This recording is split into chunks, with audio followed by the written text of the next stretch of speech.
क्या किसी परिस्थिति में ऐसा हो सकता है कि ट्रेड डील, देखिए 3 महीने से आप जब वाणिज्य मंत्रालय के लोगों से मिलेंगे तो ये कहते हैं कि देखिए साहब ऐसा है कि हम तो बाकायदा निगोशिएशन करके फाइनल एक स्टेज पे पहुंच चुके हैं। जो जियो पॉलिटिक्स की बात करते हैं, अभी जब हम लोग थोड़ी देर पहले बात कर रहे थे, इसमें जैसे बायलैटरल ट्रेड की जब बात करते हैं तो उसमें डोमेस्टिक पॉलिटिक्स जो है वो बड़ा इंपॉर्टेंट प्ले करता है, पार्ट प्ले करता है, जिससे हिंदुस्तान में भी और अमेरिका में भी। उसकी वजह से ये ट्रेड में और डिले हो सकता है बहुत ज्यादा, या लगता है कि ये ट्रेड कहीं जाके आगे फिर से ठप हो सकता है, या लगता है नहीं क्योंकि एम्बेसडर ने ऐसी बात कही है तो लिहाजा वो किसी मुझे लगता है कि किसी कोई कोई कोई कोई कहीं से उनको सिग्नल मिला होगा तब उन्होंने ये बात कही है।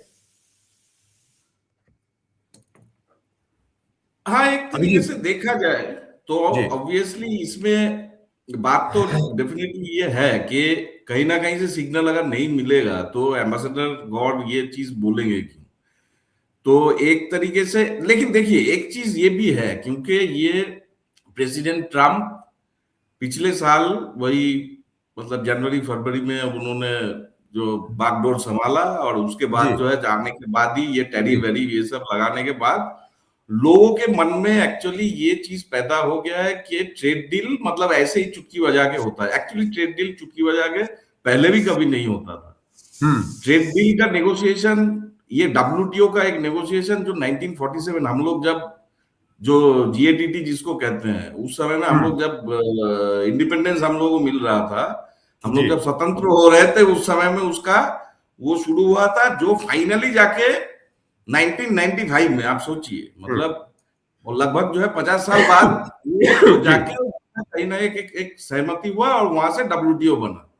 तो हम्म ये भी ऐसी बात है नहीं, क्योंकि ये सुनने में बहुत अच्छा लगता है और न्यूज सर्कल में भी ये बार बार जो है आपको बहुत ज्यादा वो टीआरपी कहिए या क्लिक कहिए या जो भी कहिए वो आपको देता रहता है। लेकिन इसमें टाइम लगता है, और टाइम किस लिए लग रहा है? टाइम इसीलिए लग रहा है क्योंकि अल्टीमेटली इंडिया इंडिया के भी अगर मतलब जो खास करके जो ये अभी यूके के साथ आपका एक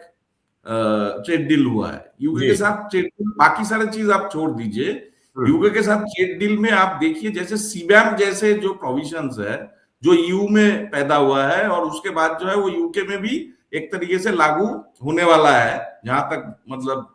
देखा जा रहा है। जी तो वो सीबैम तरीके का जो जो जिसका सीधा सीधा असर अभी फिलहाल जो है स्टील इंडस्ट्री के ऊपर है, उसके बारे में इंडिया इस तरफ से जो है कोई प्रेशर नहीं डाला, कोई दबाव उन लोगों ने नहीं डाला, इंडिया वालों ने नहीं डाला।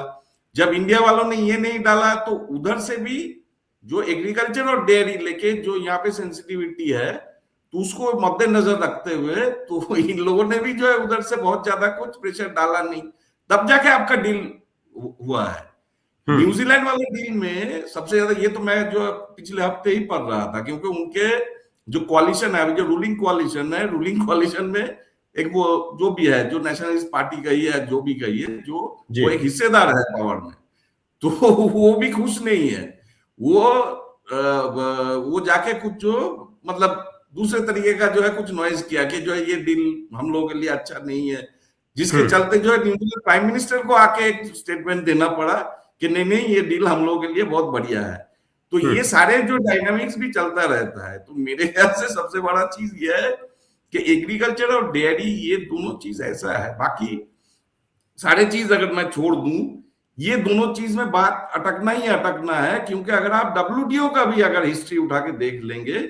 वहां पे भी जहां हम लोग छोड़े थे, अभी तो खैर छोड़िए वो तो कुमा में चला गया है, लेकिन कुमा में जाने से पहले जहां तक अगर डब्ल्यूटीओ का पूरा जो हिस्ट्री अगर आप उठा के देखेंगे वहां पे भी जो नेगोशिएशन वो सारे जो ये एग्रीकल्चर और बाकी सारे चीजों में ही जो अटका हुआ था, जो चीज अभी आप दोनों की बातों से एक बात तो साफ हो गई कि एग्रीकल्चर एक इशू है जहां पे जिसमें ज्यादा नुआंसेज में जाने की जरूरत है, और जो भारत सरकार को लगता है कि शायद यहाँ पे अगर हमने कोई समझौता किया तो बड़ी बदनामी होगी पॉलिटिकली इवन अदरवाइज, और जनता को जवाब देना मुश्किल हो जाए। दो आखिरी के एक सवाल निरंजन आपसे भी, और वही सवाल मैं अभिजीत से भी दोहराऊंगा। क्या हम अभी बैठे हैं, आज आप समझिए दूसरा हफ्ता चल रहा है दिसंबर का, जनवरी का, अभी फाइनेंशियल ईयर में हमारे पास अभी समझिए कम से कम 30, 60 और करीब 80 दिन बचे हुए हैं। क्या इस फाइनेंशियल ईयर में हम समझ सकते हैं, कोई उम्मीद दिखाई देती है कि दोनों देशों के बीच निगोशिएशन इसको रैप अप कर दिया जाए? मैं जो बोला था वही मैं फिर से दोहरा रहा हूँ। जी मेरा जो मानना है ये may be we will be lucky to see that this deal is going through before the budget is placed, you know.